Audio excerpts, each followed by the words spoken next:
শিক্ষার্থীরা। সেখানে আছেন সহকর্মী আরিফ হোসেন। আরিফ, জানতে চাই যে কোন দাবিতে শিক্ষার্থীদের এই বিক্ষোভ এবং যান চলাচলের কি অবস্থা?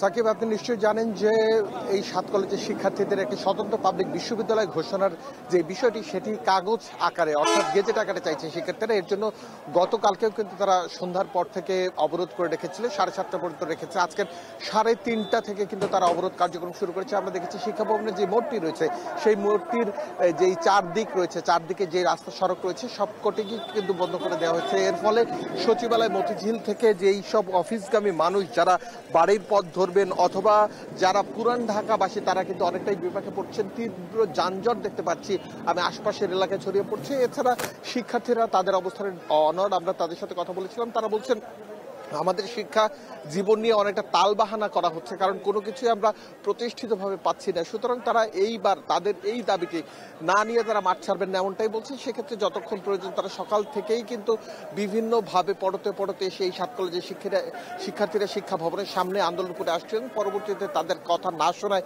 অথবা যারা দায়িত্বরত রয়েছেন তারা কেউ কোনো ধরনের প্রতিক্রিয়া না দেখানোর ফলে তারা এই রাস্তাটি আটকে দিয়েছেন।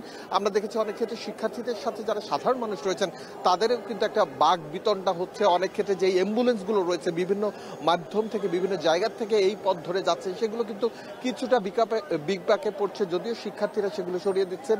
এছাড়া কোনো ধরনের রিক্সা বলেন, সিএনজি বলেন, গাড়ি বলেন, উচ্চপদস্থ কর্মকর্তার গাড়ি বলেন, কোনো কিছুই যেতে দেওয়া হচ্ছে না, শুধু রিক্সা ছাড়া। সুতরাং এই যেই সড়কটি রয়েছে অথবা এই এলাকাটি রয়েছে, এটি সাধারণ মানুষের এড়িয়ে চলার যেই পথটি রয়েছে, সেটি আসলে পরামর্শ দিচ্ছে শিক্ষার্থীরা এড়িয়ে চলার জন্য। এছাড়া আপনার ঢাকা মেডিকেল কলেজ হাসপাতালে যেই সব অ্যাম্বুলেন্সগুলো যাচ্ছে, সেই অ্যাম্বুলেন্সগুলো আমরা দেখেছি তারা সহজেই যেতে দিচ্ছে। শিক্ষার্থীদের একটাই দাবি, 7 কলেজের যেই শিক্ষার্থীদের জন্য স্বতন্ত্র বিশ্ববিদ্যালয় করা হচ্ছে, সেই বিষয়টি আমরা দেখেছি, সেই বিষয়টি মেনে নিতে এবং সেক্ষেত্রে অনুধাবন করতে। এছাড়া শিক্ষার্থীদের যেই দাবি, সেই দাবিটি পূরণ না হওয়া পর্যন্ত তারা এখান থেকে যাবেন না, এমন সুনির্দিষ্ট ভাবে তারা জানাচ্ছেন। অপরদিক থেকে আমরা দেখতে পাচ্ছি শিক্ষার্থীদের একটি দল মাইক নিয়ে বারবার ঘুরে ঘুরে বলছেন যাতে সাধারণ মানুষের সাথে কোনোভাবে তারা বাক বিতণ্ডায় না জড়ান এবং তাদের দাবি দেওয়া পূরণের জন্য 3:30টার পর থেকে এখন পর্যন্ত এই আন্দোলন চলছে। কতক্ষণ পর্যন্ত